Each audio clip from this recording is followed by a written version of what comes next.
I'm back. Okay, hey, this is the second part of the video on the thesis of hedonism. And we looked at Epicurus's basic idea in the last video, the idea that the greatest good in life is pleasure, right? The only thing that is worth desiring for its own sake is pleasure, right? And Epicurus has an interpretation of that, right? Ultimately, the pleasurable life is the life of inner tranquility, which requires, interestingly, moderating your desire for a lot of physical pleasures and moderating your desire for many of the things that you find pleasurable. Because ultimately, if you have an excessive desire for more, that will produce anxiety, not tranquility. So, but the pleasurable life is, he thinks, what we're seeking, and everything that we do is for the sake of pleasure. That is the highest good that we can achieve, a state of inner tranquility. Okay, what are the attractions of a hedonistic view? That is the big topic that we want to turn to now, right? You know, what speaks in favor of a hedonistic approach to the good life? Why suppose that it's true? Why embrace hedonism? That's the topic of chapter 1 of Shafer-Landau's book, The Fundamentals of Ethics, and we'll turn to that question. Okay, so let me look at the, okay, so this is starting in chapter 1.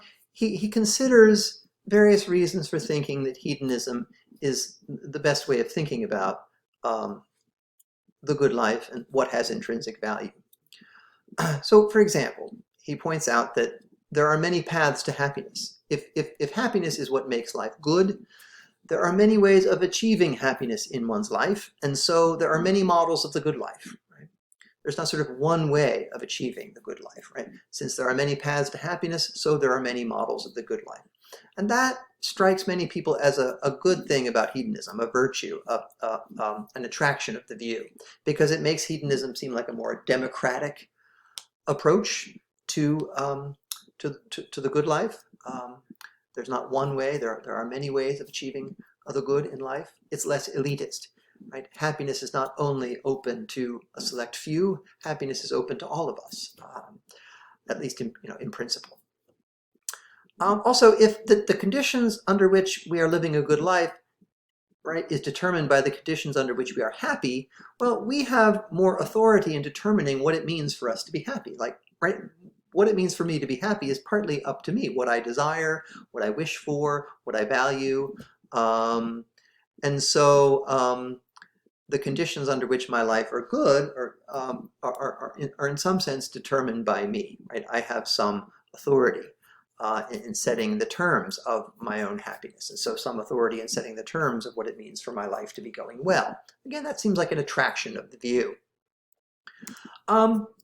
Secondly, he points out, here's Charlie Brown here, but Shafer-Landau points out that hedonism fits some of our intuitions, and this is something that we can think about this semester, like of the theories that we consider, which ones are more intuitive, right? And well, you could say that like the more intuitive a view is, the more likely it is that it's true.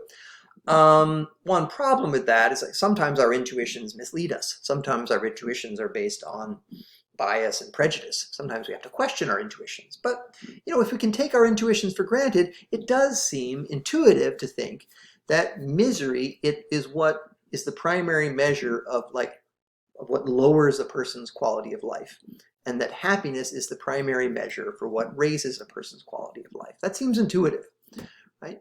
We're all interested in raising our quality of life. Well, the way to do that is to increase the amount of happiness. And if you want to lower a person's quality of life, you increase misery for that person. That seems like an intuitive idea, and hedonism is committed to that view. What raises the quality of a person's life is happiness or pleasure, and what lowers a person's quality of life is misery or pain. Right? And those are the only things that all by themselves can raise or lower a person's quality of life. It also fits our intuitions that, when we're asking people why they do what they do, right, the ultimate answer is, because it contributes to my happiness. And that's sort of the end of the conversation. Right? Why are you running down the street? Well, if that line of questioning ultimately leads to the answer, because it contributes to my happiness, then I have a way of understanding why you're doing what you're doing, right? So that's also an intuitive idea that the end point of our explanations for why we act, why we make the choices that we make, is in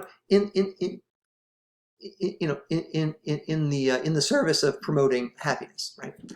A last point that he makes is that happiness seems to be what we want most for our loved ones. And that suggests that it is the thing that has intrinsic value for us. It's what we desire most for our children, for our spouses, for our parents. We just want them to be happy. Right? Why? Because, well, that's what makes life good. Happiness is what makes life good. Right? That's the hedonistic idea. One objection to that idea, though, comes up in chapter 1, and Shafer-Landau alludes to a philosopher named Philippa Foot, who points out that, look, if the only thing that really matters is the happiness of my child, and I can produce happiness for my, let's say, depressed child by sending her to the doctor and having her brain lobotomized, having a piece of her brain removed so that she no longer feels stress and depression. And it looks like from a hedonistic perspective, that's something I should do, right? That would make her life better if I removed a piece of her brain in order to make her happier.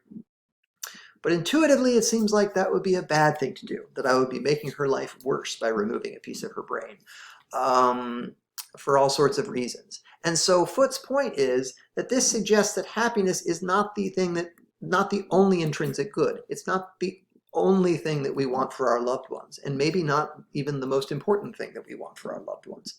We also want them to be autonomous, right? To be making choices of their own, to be in control of their lives, right? And that might mean that they make choices that lead to depression, but we'd rather have them making their own choices and living their own life than achieving happiness by going through a lobotomy or being sort of coerced by their parents into a lobotomy. Right, so it's a harsh example, but Foot's point is it raises a question about how attractive hedonism really is, right? Because it suggests that if we want to promote the good life for our loved ones, we could go to extreme measures to make happiness possible for them, and then thus sacrificing other things that we value. And the question is whether we can defend that view or not. Okay, so this leads to the topic of chapter 2, some possible arguments against hedonism. Okay, and I'll share a video with you talking about chapter 2, but I just wanted to say a couple things about these arguments, right? So he goes through 6 different reasons for rejecting the thesis of hedonism in chapter 2. One is what he calls the paradox of hedonism, that if happiness is the only thing worth desiring for its own sake, then it seems like we ought to devote ourselves entirely to the pursuit of it. But the paradox is that when we do devote ourselves exclusively to the pursuit of our own happiness, we end up making ourselves miserable because we're focusing too much on our own happiness. And that's a paradox, right? If happiness is genuinely the only thing worth desiring for its own sake, then it seems like we ought to devote ourselves exclusively to the pursuit of it. But if we do so, we become miserable. It's a problem, potential problem for the view. The evil pleasures view is one that comes up to some degree in the Heathwood essay. But the idea here is that, look, if happiness or pleasure is the only thing that has intrinsic value, then it shouldn't matter how it comes about, right? So imagine 2 people. One achieves happiness or the state of enjoying her life by doing evil things to other people. Right? By causing harm to others. That is her path to happiness, her path to attitudinal enjoyment of her life. The other person achieves happiness and attitudinal pleasure by helping others, right? Doing good deeds. It seems like that's an important distinction to us, but from a hedonistic perspective, there's no way of arguing that one pleasure or one person's happiness is more valuable than the other. And since both people are equally happy, both lives are equally good from the hedonistic perspective. but intuitively want to say, like, the life of the person who achieves happiness by doing good deeds, that's a better life than the life of the person who achieves happiness by doing evil deeds. That's a potential problem for hedonism. The two worlds hypothesis, imagine two worlds, okay? And in world A and world B have equal amounts of happiness, like people are equally happy. But in world A has a lot of vice, cruelty, let's say. There's a lot of cruelty in world A, whereas there's not a lot of cruelty in world B. Or I don't know, there's a lot of greediness and dishonesty in world A, but there's much less greediness and dishonesty in world B, right? But both worlds have equal amounts of happiness. The hedonist is committed to the view that they're equally good worlds, right? That there's no reason to choose one world over the other, because the only thing that matters for its own sake is happiness. And so the world in which there is happiness and virtue is no better than the world in which there is happiness and vice. Okay, so that's, again, a potential problem for the hedonist, because it seems like we do want to say that there is a way of measuring the goodness of a world apart from the measure of happiness, right? It would be a better world if there was more virtue in it. But the hedonist can't explain that if happiness is the only measure of a good life or a good world. Okay, so those are the first three. You can look at the other three on your own, and I will share a video going through chapter 2, and we can talk about it more in class. But the point is, these are 6 different reasons for rejecting the hedonistic thesis. I'll just quickly, so false happiness is the idea that, look, sometimes a person's happiness is based on an illusion, right? A false belief, and if she found out the truth, she would no longer be happy. That's a potential problem for hedonism, because the hedonist can't really explain what's wrong with living a lie if it makes you happy. The importance of autonomy suggests that there are other intrinsic values, freedom, autonomy, that are independent of the value of happiness. And so, promoting freedom, autonomy, is a way of making a person's life better, even if it doesn't make them happier. But the hedonist can't really explain that. Right? From the hedonistic point of view, autonomy is only valuable insofar as it correlates with or promotes more happiness. And then lastly, life's trajectory has to do with the shape of your life. You imagine 2 lives, one in which the person starts out struggling, and over time they become happier. The other person starts out really happy, and over the course of their life they become miserable. But imagine if we measure the total amount of happiness in each life, it's the same. But it seems like, so from a hedonistic perspective, they're equally good lives. But it seems like we would prefer to live a life in which you start out struggling and things get better, right? Then we'd rather live that life than the life in which you start out happy and then things get worse. So again, these are distinctions that maybe the hedonist can't explain. Okay? All right, we're running out of time, but Heathwood's, just quickly, Heathwood's desire theory. Heathwood, argues that hedonism is a flawed view because happiness and pleasure are only good insofar as a person desires them. And it might seem intuitive to say that everyone desires happiness, everyone desires pleasure, but Heathwood's point is that what makes your life better is the satisfaction of desire, whatever it is you have in desire.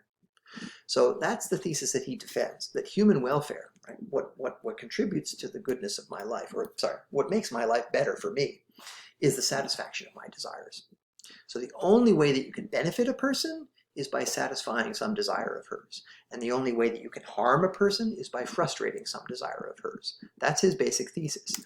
And he uses the example of Charlie on page 29, and Ted Bundy on page 30 and 31. Those are his 2 central examples that he uses to defend that thesis. So look at those 2 examples when you're doing your homework. Think about how he defends this basic thesis, okay? And here on this slide, this is the thesis he's defending. How does he defend that? And we'll talk about this more next week.